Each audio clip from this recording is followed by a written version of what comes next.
I'm Logan Crawford, and right now on Spotlight, I'm speaking with R.L. Porter. He is a highly respected author, most notably for the emotionally stirring novel, Samantha.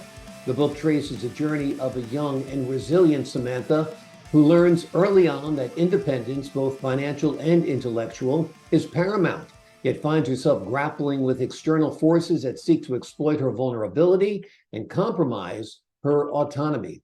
We're delighted to have Ron join us today on Spotlight. We thank the team at Authors Reputation Press for helping us put him in the spotlight today.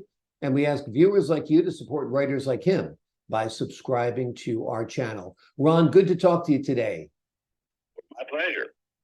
Quite a story you have written. Why don't you give the folks at home the big picture? What is Samantha all about? Oh, wow. When I was a younger guy, I really was once. You look at me and you think, oh, that guy's never younger. But I met a guy. He's a character in the book. In the book, he's called Franco. He's a DEA agent. He had a whole lot to talk about suspects really, that was at Fort Walters, Texas, when I got back to Vietnam. He had all these people earmarked as issues. So he'd bring me a picture. I was on the way a flat line. He walks up, heavy-set guy, Popeye arms things, and asked me if I knew these people. I did not. And we just kind of got to know each other, and then he told me a lot about his work, something I'd never want to do, but he did. His name is Franco. And then, of course, Samantha, she's a combo of a friend of my wife and the wife of my character in there, Ken. Mm-hmm. Kind of a battered gal. And I threw in the part about the other gal that we knew very well because she could get herself in trouble with a mini gum machine or something. She could just find trouble. And then with Ken himself, that was a first lieutenant who was, I think, in a guard unit.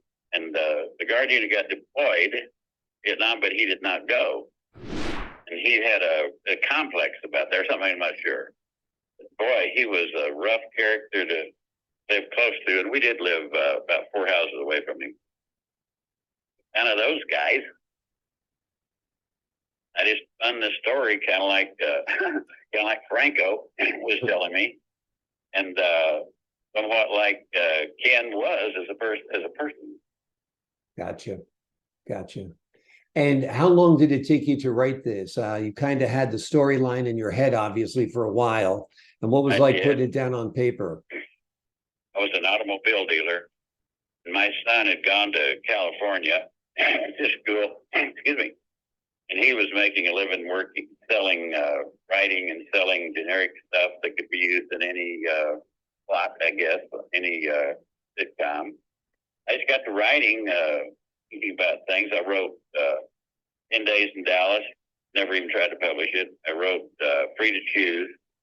I did, but a filmmaker bought it for peanuts and never did much with it. And then I wrote Mason Money, stuff like that. I got thinking, well, I'll write something I know something about. I started probably in 97 or 8, in there. 06 maybe. I just kind of took my time trying to remember all this stuff. And it was much pressure on my mind because that was like 30 years after, or 26, 8 years after I actually knew these. Gotcha.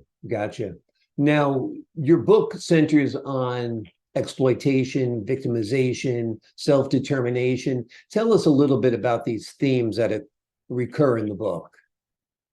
When Samantha and her daughter showed up at this mountain getaway, it was a place where people owned a cabin but wasn't there, and the weather was the issue, and is often left alone. And there was some these guys, these subversive guys, sort of infiltrated that, and they just lived in any place they could find that wasn't well protected. Mm.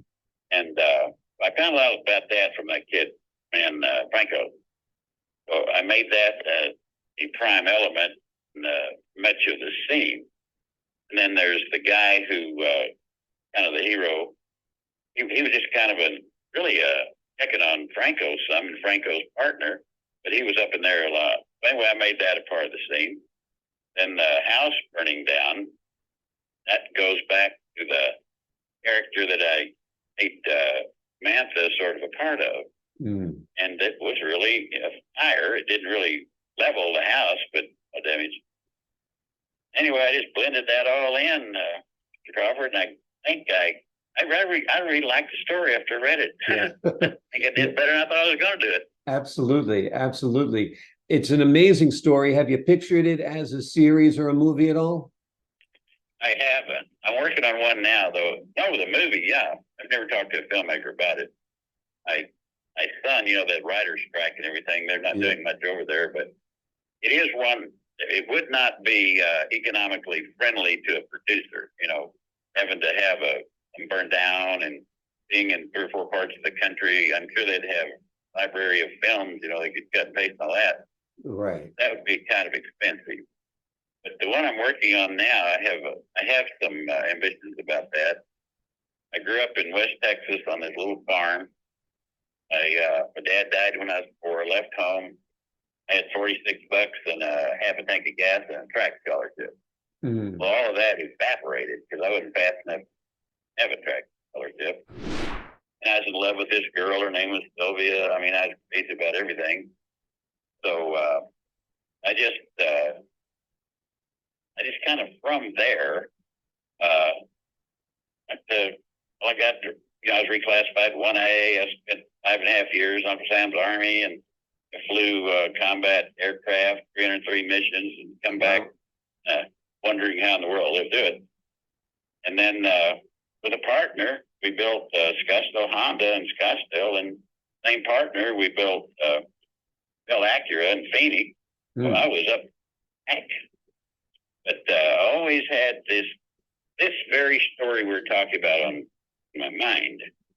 And when I got that done, what kept haunting me was to write something about where I grew up, which was this book. The name of this book will be in film. I hope will be "Don't Cry for Texas." Right. I grew up on this farm about an hour south of where this was supposed to have occurred. And with a friend, I went out there. I looked it all over. I mean, it's prime to write a great story about it. The areas on the north bank of the Canadian River in Panhandle, Texas, and maybe a horseback, it'd be like half a day's ride west of Amarillo. And there's a big railroad track that's common to that area just about the time that this story began. And it is, I'll tell you, Mr. Crawford, it is a fun story because I'm not putting anything in there it takes too much of imagination to realize this real well could have been exactly the way it was. Gotcha. But I only know 2 people that are related to anybody that was there at that time.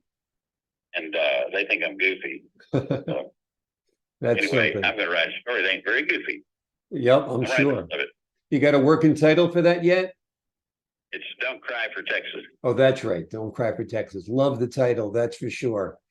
And Samantha, are you planning any sequels to that or telling more about the story? Not so much. That was, I had thinking a lot about that. Like, person that is part of I depicted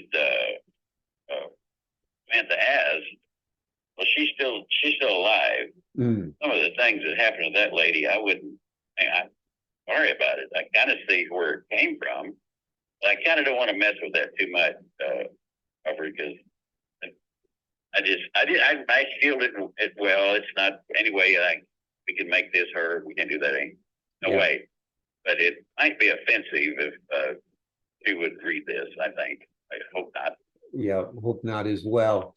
Tell me a little bit about your writing. It seems like, you've had a very varied career from Air Force pilot, it sounds like, or Army pilot, and, your car dealerships. When did you get the writing bug? Well, from my son, he had this, he went to a junior college, then to UCLA, and his education included creative writing, I'm sure. Mm-hmm. And he started writing to bills, and he wrote episodes for Just Shoot Me and others. And he wrote a movie, and he started the movie, and And so I kind of, back and forth shop talk with those guys. I'm thinking, I think I'll give that a try. Yeah. I think that's really where I kind of started, just a little bit of a competition there with my son. Well, that's exciting. Your son has an exciting career and it sparked a fire in you, and you've come up with an incredible story called Samantha. It is a stirring novel that takes a look at a young woman who is resilient and strong, but learns early on that her independence, both financial and intellectual, is paramount. But there are forces that seek to exploit her along life's journey. Ron, thanks so much for joining us here today on Spotlight. But certainly thanks for calling me. Oh, it's my pleasure. Enjoyed speaking with you, and to the folks at home, I'm Logan Crawford, thanking you for your time this time until next time on Spotlight. You're most welcome.